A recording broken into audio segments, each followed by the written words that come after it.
d'échanges avec les copines du lycée. Toi, qu'est-ce que tu as envie de faire? Ben, moi, je vais être maman en moins 3-4 enfants. Et ça, je devais avoir 15 ans, en fait. Je pense que c'était ancré déjà de façon très, très tôt et très intense. Pour moi, la première mission d'être maman, c'est d'accompagner son enfant au quotidien et de faire devenir l'adulte de demain. Je pense que c'est ma grande question. Enfin, c'est pour moi vraiment ma mission première, c'est ça en fait. Le premier a quand même un peu trinqué parce que je savais pas vraiment quelle maman j'avais envie d'être. Pas mal de stress et tout ça, donc il m'a appris aussi à trouver, parce que quand on devient maman, on trouve une autre place dans la société aussi. Et du coup, à trouver peut-être ma place, que j'avais envie, mais du coup, c'était un peu plus réel. La deuxième m'a appris à être patiente. Le troisième à lâcher prise. Et le quatrième à profiter. Je pense que ça résume pas mal quand même.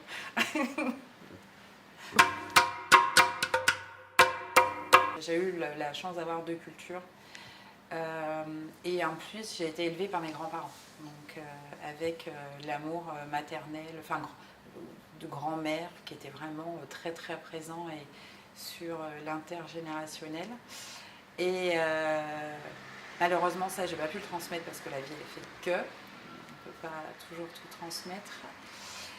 Et mais il y a une chose que j'ai bien gardée, c'est l'amour. En fait, on leur dit jamais assez je t'aime. Et en tout cas, l'amour que mes grands-parents m'ont transmis, c'est quelque chose que moi j'essaye de transmettre au quotidien à mes enfants.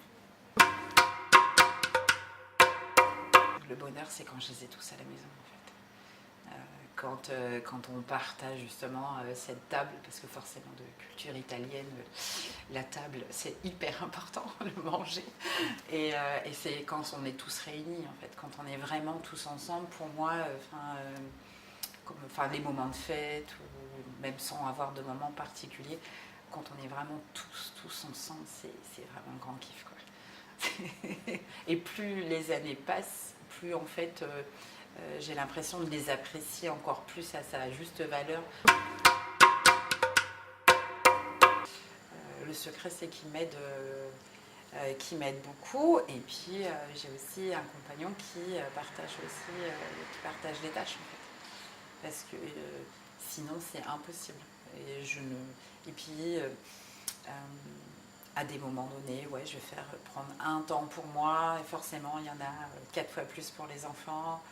Parfois j'accepte aussi de ne pas préparer à manger, que la maison soit un peu en bazar. En fait, il faut arriver à trouver une juste mesure et surtout de se recentrer sur les priorités, quoi. Même si parfois je ne suis pas tout à fait d'accord avec eux, que je me fâche aussi parfois, mais que je les aime quand même très fort, et c'est parce que je les aime que je leur dis non.